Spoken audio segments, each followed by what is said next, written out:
Imaginez une vaste étendue de terre brûlée par le soleil, où l'air lui-même semble vibrer sous une chaleur accablante.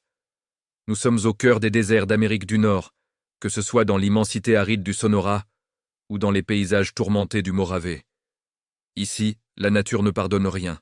Chaque plante possède des épines, chaque insecte un venin, et chaque prédateur est en quête constante de sa prochaine proie. Dans cet environnement hostile, la survie est souvent décrite comme un jeu à somme nulle, une lutte acharnée où l'on est soit le chasseur, soit le repas.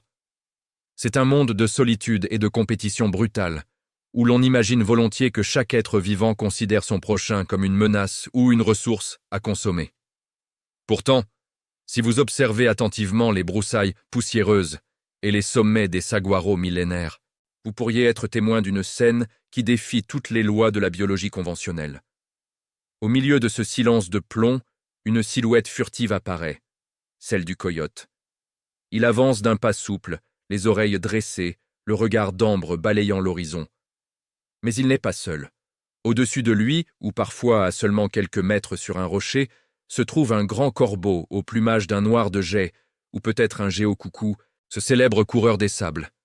Normalement, cette rencontre devrait se terminer par une poursuite ou une attaque. Pourtant, il n'en était rien. Le coyote ne bondit pas, et l'oiseau ne s'envole pas par peur. Au contraire, il semble partager une sorte de compréhension tacite, un dialogue invisible qui transcende les barrières des espèces. C'est ce que les scientifiques appellent une anomalie biologique, un moment de grâce où la prédation laisse place à une collaboration inattendue. Ce phénomène est une forme fascinante de mutualisme. En écologie, le mutualisme définit une interaction entre deux espèces différentes où chacune tire un bénéfice de l'autre. C'est une alliance stratégique. Pourquoi la nature, dans toute sa cruauté apparente, choisirait-elle parfois l'amitié plutôt que la compétition? La réponse réside dans l'efficacité. Dans un désert où l'énergie est une monnaie rare, chasser ensemble permet d'économiser des forces précieuses et d'augmenter radicalement les chances de succès. Ce pacte du désert nous force à reconsidérer notre vision de la vie sauvage comme une guerre perpétuelle de tous contre tous. Le protagoniste central de cette alliance est sans aucun doute le coyote. Animal emblématique de l'Ouest américain, il est considéré comme l'un des mammifères les plus intelligents et les plus adaptables du continent. Pour les peuples autochtones, comme les Navajos ou les Hopis, le coyote est le trickster, le filou capable de tromper même les dieux. Cette réputation n'est pas usurpée.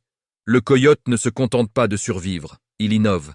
Sa capacité à observer, à apprendre et à ajuster son comportement en fait un partenaire idéal pour des créatures tout aussi astucieuses.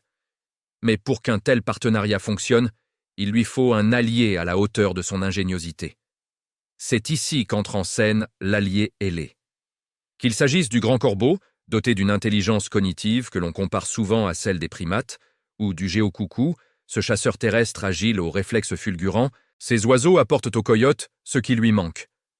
Une perspective aérienne ou une vitesse de réaction différente. Le corbeau possède une vue perçante capable de repérer une carcasse ou un mouvement à des kilomètres de distance, tandis que le coyote possède la force physique nécessaire pour affronter des obstacles ou ouvrir des accès difficiles. Avant de continuer notre exploration de ce pacte mystérieux, n'oubliez pas de vous abonner à la chaîne et de nous dire dans les commentaires depuis quel coin du monde vous nous suivez en ce moment. L'énigme qui nous occupe aujourd'hui est celle du partage. Pourquoi ces deux prédateurs, qui pourraient très bien se disputer la moindre miette, décident-ils de collaborer pour partager un repas? C'est une sorte de partage des revenus, naturel, où l'investissement de chacun est récompensé par une calorie durement gagnée. Cette alliance bizarroïde entre le poil et la plume redéfinit totalement notre compréhension de l'intelligence animale. Elle suggère que les animaux sont capables de calculs sociaux complexes et d'une forme de confiance pragmatique. Tout au long de cette enquête, nous allons découvrir comment ces interactions, loin d'être des accidents isolés, sont les piliers d'un réseau complexe d'entraide invisible qui maintient l'équilibre fragile de l'écosystème désertique. Préparez-vous à plonger dans un monde où les ennemis jurés deviennent des compagnons de route, car ce que nous allons découvrir sur leur technique de chasse commune va changer votre regard sur la nature sauvage à tout jamais. L'une des relations les plus documentées et les plus fascinantes dans ce théâtre d'ombres arides est celle qui lie le grand corbeau au coyote. Cette alliance repose sur une complémentarité sensorielle presque parfaite. Imaginez le corbeau, une tache d'ébène tournoyant dans le bleu azur, dont la vision est si précise qu'il peut repérer une carcasse dissimulée sous des broussailles à une altitude considérable. Cependant, le corbeau a un problème morphologique majeur. Son bec, bien que puissant pour son espèce, n'est pas conçu pour déchirer les peaux épaisses d'un grand mammifère ou pour creuser profondément dans le sol durci par la sécheresse. C'est là qu'intervient son partenaire terrestre. Le coyote possède la force physique et les mâchoires nécessaires pour ouvrir ses véritables coffres-forts biologiques. Lorsqu'un corbeau repère une opportunité de repas, il ne se contente pas d'attendre patiemment, il communique activement.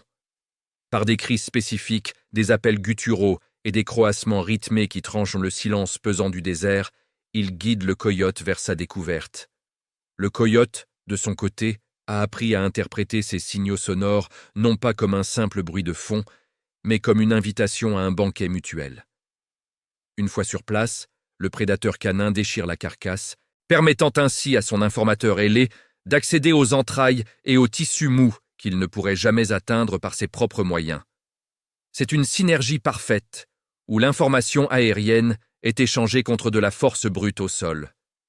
Mais l'alliance ne s'arrête pas aux oiseaux de haut vol. Le géocoucou, ce chasseur terrestre agile aux réflexes fulgurants, a développé une stratégie de coopération encore plus directe avec le coyote. Dans ce scénario, le coyote joue le rôle crucial de rabatteur.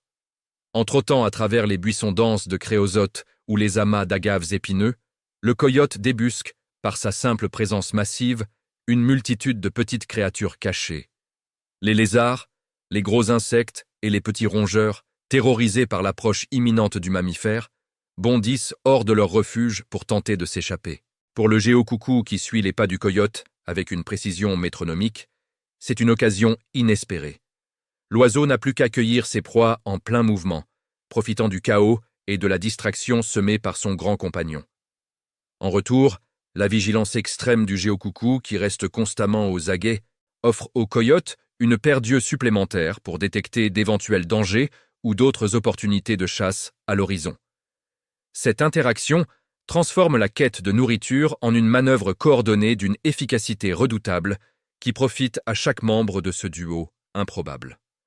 La question fondamentale qui anime les débats des biologistes modernes est de comprendre comment ces espèces, si différentes l'une de l'autre, parviennent à se coordonner avec une telle précision chirurgicale. Ce n'est pas un simple hasard statistique, mais le résultat d'une véritable communication interespèce sophistiquée. Les chercheurs ont observé des inclinaisons de tête spécifiques, des mouvements de queue expressifs et des postures corporelles que le coyote utilise pour signaler ses intentions ou son accord à ses partenaires ailés. Il existe une sorte de grammaire comportementale commune, forgée au fil des millénaires dans le creuset impitoyable du désert. Cette observation n'est d'ailleurs pas une nouveauté pour les peuples autochtones d'Amérique du Nord. Les Navajos et les Hopis racontent dans leurs traditions ancestrales des récits où le coyote et le corbeau complotent ensemble pour survivre ou jouer des tours au monde. Pour ces cultures, cette alliance n'est pas une curiosité scientifique à prouver, mais une vérité spirituelle et écologique fondamentale, inscrite dans la structure même du monde naturel, bien avant que les méthodes de la biologie moderne ne viennent confirmer ces faits par l'image et l'analyse de données précises. Sur le plan strict de l'évolution, les statistiques sont d'ailleurs révélatrices de l'importance de ce pacte. Un coyote qui accepte de chasser avec un partenaire ailé voit son taux de succès augmenter de manière spectaculaire, avec des captures réussies près de 40% plus souvent que lors d'une chasse en solitaire. Dans un environnement où chaque calorie dépensée sans retour peut précipiter une fin tragique, un tel avantage est tout simplement colossal pour la survie de l'espèce. Cette réussite prouve que les coyotes possèdent ce que les psychologues appellent une théorie de l'esprit. Cela signifie qu'ils sont capables de comprendre que l'autre individu, même s'il appartient à une classe animale totalement différente, possède des connaissances, des perspectives et des intentions qui lui sont propres. Le coyote ne voit pas l'oiseau comme un simple automate ou une source de bruit, mais comme un agent conscient avec lequel il peut négocier un avenir commun et stratégique. Cette forme d'intelligence sociale avancée est la clé de voûte qui maintient leur alliance, transformant deux prédateurs naturellement isolés en une équipe tactique capable de surmonter les défis les plus rudes de l'écosystème désertique. Malgré cette apparente harmonie qui semble régner entre les dunes et les cactus, il ne faut jamais se méprendre sur la nature fondamentale de cette alliance. Le désert est un juge impitoyable qui ne laisse aucune place au sentimentalisme superflu. Si nous observons une coopération, c'est parce qu'elle est payante et non par amitié sincère. Il arrive des moments sombres où le pacte se brise sous la pression d'une faim trop dévorante. Lorsque les proies se font rares et que la chaleur écrase toute forme de vie, l'opportunisme reprend violemment ses droits. Si une prise est trop modeste pour être partagée équitablement, le coyote n'hésitera pas une seule seconde à chasser son partenaire ailé, ignorant les cris de protestation stridents et indignés du corbeau.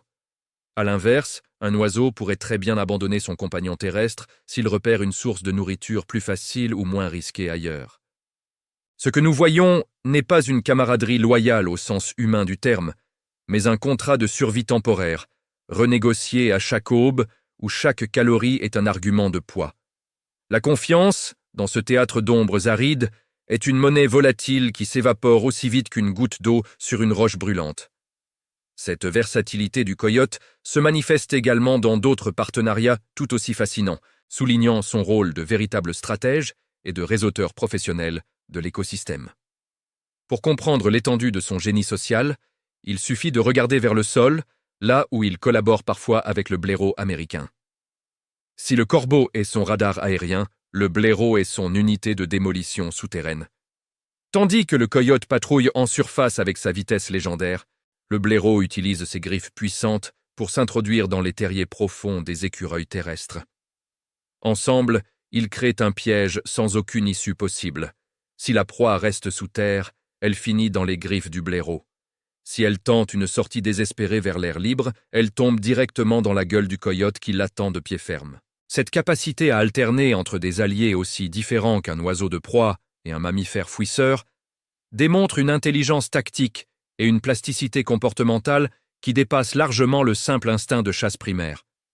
Toutefois, un nouvel élément vient aujourd'hui perturber cet équilibre millénaire, l'expansion humaine incessante. Les banlieues tentaculaires grignotent les déserts de Sonora et de Mojave, forçant ces espèces à réinventer leur pacte une fois de plus. On observe désormais des scènes surprenantes aux lisières des zones urbaines. Les coyotes et les oiseaux apprennent à exploiter les ressources générées par l'homme, utilisant les éclairages publics pour chasser plus tard dans la nuit ou coordonnant leurs efforts autour des jardins irrigués qui attirent une petite faune inhabituelle et abondante. L'urbanisation n'a pas détruit leur alliance séculaire, elle l'a rendue plus complexe et plus adaptative, prouvant que cette collaboration est une stratégie dynamique, capable d'évoluer avec les bouleversements du paysage moderne. Il est pourtant essentiel de ne pas tomber dans le piège facile de l'anthropomorphisme. Il serait tentant de transformer cette relation en un conte de fées moderne où les animaux s'entraident par pure bonté d'âme ou par affection. La réalité est bien plus brute et, d'une certaine manière, bien plus admirable dans sa nudité. C'est un calcul biologique de haute précision, une stratégie de gestion des risques où l'altruisme désintéressé n'a pas sa place. En refusant de romantiser excessivement ces prédateurs, nous rendons hommage à la dureté exceptionnelle de leur existence quotidienne. C'est un monde où la survie est une équation mathématique complexe dont les variables sont le risque, l'effort physique et la récompense calorique immédiate. Cette réflexion nous amène naturellement à nous interroger sur notre propre place dans le grand cycle du vivant. Si deux créatures aussi radicalement différentes que le poil et la plume peuvent trouver un terrain d'entente pour surmonter l'hostilité de leur environnement, quelles sont nos excuses, en tant qu'êtres humains, pour ne pas coopérer davantage face aux défis mondiaux? Le désert nous enseigne que l'isolement est une condamnation à la fragilité, tandis que l'ouverture à l'autre, même s'il est étranger ou perçu comme un concurrent, est la clé de la pérennité et de la résilience collective. En conclusion, le désert n'est pas cette terre de solitude absolue et de mort que l'on imagine souvent depuis le confort de nos villes modernes. C'est un réseau invisible et vibrant d'entraide. une toile complexe où chaque fil est tissé par la nécessité absolue de ne pas disparaître. Cette sagesse, que les peuples Navajo et Hopis célébraient déjà dans leurs récits ancestraux, nous rappelle que la survie du plus apte n'a jamais signifié la survie du plus fort ou du plus cruel. Dans le silence écrasant des étendues sauvages, la véritable force réside dans la capacité à être bien entouré et à savoir déléguer ses faiblesses pour un bénéfice commun. Alors, la prochaine fois que vous observerez la nature, cherchez ces alliances invisibles. Elles nous rappellent que dans l'immensité de l'univers, personne ne survit vraiment seul, et que la coopération est, peut-être, la forme la plus élevée d'intelligence que la vie ait jamais inventée pour défier le néant.